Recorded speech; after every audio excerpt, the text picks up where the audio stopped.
Soy Henry Gómez de Lima, Perú, oncólogo médico, esta vez más que en español, con la cobertura del ASCO Virtual 2020. Tenemos dos grandes líderes de cáncer de mama latinoamericanos para hablar sobre el registro de Oncotype en nuestras naciones. El primero, el doctor Aníbal Núñez, profesor especialista en mastología, que viene desde la Argentina, conocido por todos nosotros.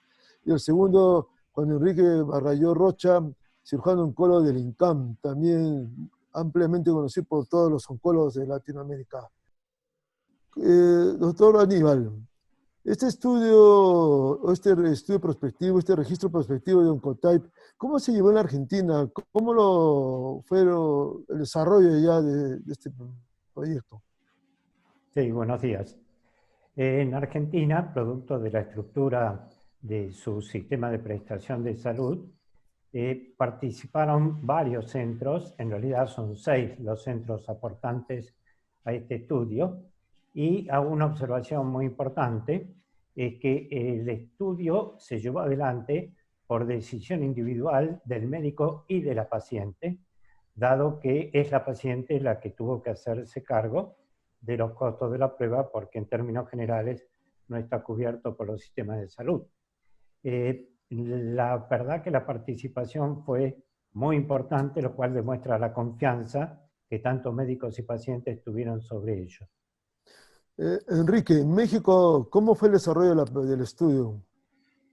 Henry, fíjate que en México nosotros habíamos hecho previamente, incluso tenemos publicado un estudio de impacto de decisión, similar a los datos que encontramos ahora.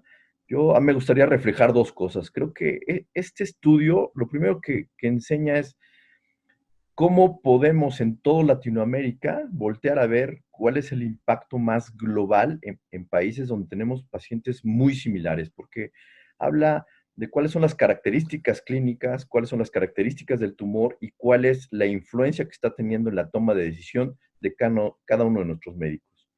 Y luego hay un efecto muy interesante desde mi punto muy particular de vista, porque nos toca la mitad. Es un estudio que tomó algunos años, tomó 4 años en reclutar todas estas encuestas, y a la mitad de esos 4 años viene un estudio muy importante, del cual tú estás muy más familiarizado que todos, que es el TAILORx, y cómo vivimos ese cambio con esa información. Entonces, es un estudio que, aunque en su primer diseño era algo un poco más sencillo, los datos nos dicen cómo nos comportamos antes y cómo nos comportamos después, lo cual a mí me parece muy relevante. Costó mucho trabajo en México porque finalmente ya lo usábamos y nosotros sí te podemos decir que hay un cambio en nuestro uso de la prueba. O sea, entonces yo sí puedo ver el reflejo de nuestras decisiones. Doctor Aníbal, los resultados que se han dado, que nos podría usted tal vez hacer un resumen rápido ahora, ¿cómo han impactado también la práctica de los médicos allá en Argentina? Sí, en primer término, sí, un breve resumen de los resultados. Se incluyeron 647 pacientes, de las cuales la estructura del trabajo era que, asentados los datos del paciente y planeada la conducta antes de tener el resultado de la prueba, luego se cotejaban con la conducta finalmente adoptada al obtener el resultado de la prueba. Y realmente, primero, muy importante porque es un estudio único en Latinoamérica para que nos dé la confianza de que nosotros podemos conocer nuestra realidad y cómo compara nuestra realidad con la del resto del mundo. Brevemente, de las 325 pacientes que originalmente estaban planeadas para recibir quimioterapia, solamente 199 recibieron quimioterapia cuando se recibió el resultado de la prueba, es decir, un 39% absoluto de disminución. Hubo 126 pacientes que no recibieron el tratamiento porque no les iba a resultar beneficioso. E incluso con guarismos muy interesantes, algunos de los cuales hacen mención a los que recién comentaba Enrique. En primer término, la reducción de pacientes con ganglios negativos, que es el uso más habitual en nuestro medio, implicó un 36% de disminución de la indicación de quimioterapia, que se elevó al 46% en la paciente con ganglios positivos. Y respecto al comentario de Enrique de el impacto muy importante que TAILORx ha tenido en la práctica clínica del mundo real, 8 puntos porcentuales aumentó la disminución de la indicación de quimioterapia, pasó de 28 a 36% en aquellas pacientes reclutadas después de Taylorx. Me parece que realmente el impacto en la práctica clínica es tremendo, porque esto significa en nuestro medio, nuestras pacientes. Realmente la prueba brinda un aporte muy sustancial para el mejor tratamiento. Gracias. Enrique, ¿qué preguntas quedan pendientes acerca de la interpretación de esta prueba, sobre todo en Latinoamérica? Fíjate que de pronto estamos esperando todos el estudio Responder, que es en ganglios positivos.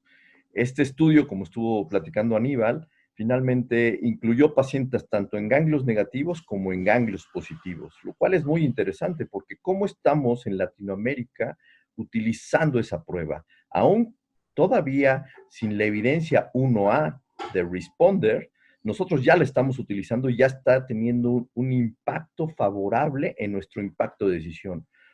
Agregando a lo que dijo Aníbal, nosotros tenemos un 45% de cambio de decisión, alrededor del 45% de cambio de decisión, aún con ganglios positivos. Sí.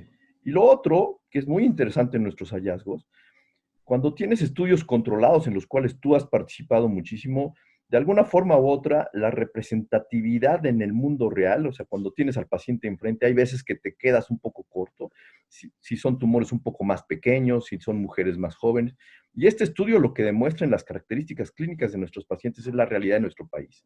Tumores un poco más grandes, mujeres un poco más jóvenes, grados un poco más altos, lo cual incluso en esos escenarios hay una gran confianza en el grupo de decisión para disminuir el uso probablemente sin tanto impacto de quimioterapia. Pero yo creo que hay que verlo al revés también. Hay que verlo como probablemente yo estaba tomando la decisión de no darle quimioterapia y hay un 16% que esa paciente se va a beneficiar y también estamos cambiando la decisión. Entonces, personalmente a mí y al grupo con el que comparto, creo que hoy es el valor más agregado. ¿Qué paciente no hay que dejarle sin dar quimioterapia porque tiene un impacto positivo en el beneficio? Bueno, estamos ante un estudio realizado en 4 países, Argentina, Colombia, México y Perú, con 647 incluidos y que en la realidad ha generado bastante controversia y expectativas acerca de que va a ser el manejo del cáncer de mama temprano luminal. Despido, sin antes de ceder la palabra al doctor Aníbal Núñez y al doctor Bargalló para sus últimas palabras. Doctor Aníbal. Quiero reforzar uno de los conceptos que recién emitió Enrique. La prueba ha demostrado su valor. No es una prueba destinada a evitar quimioterapia. Es una prueba destinada a proporcionar a cada paciente el mejor tratamiento para ella, que pueda ser evitar quimioterapia y bienvenido, porque en un porcentaje muy grande no la beneficia. Pero también, y quiero recalcar, miren la importancia más aún en este momento pandémico, de que no dejen de recibir quimioterapia las pacientes que se van ciertamente a beneficiar de este tipo de terapéutica. Realmente muy importante. Ok, pues yo me despido y a mí personalmente una de las enseñanzas que más me gustó de este estudio es de que en Latinoamérica podemos hacer las cosas juntos, tenemos pacientes muy similares, tenemos más allá que grandes amigos como ustedes, sino tuvimos más de 14 centros dispuestos a poner sus datos y a trabajar en conjunto. Creo que por primera vez en un estudio muy importante de evidencia del mundo real, lo que primero estamos aprendiendo es a trabajar junto como región y le estamos enseñando al mundo que le estamos dando datos duros, importantes, bien realizados en una región en donde van a voltear a vernos cada vez más.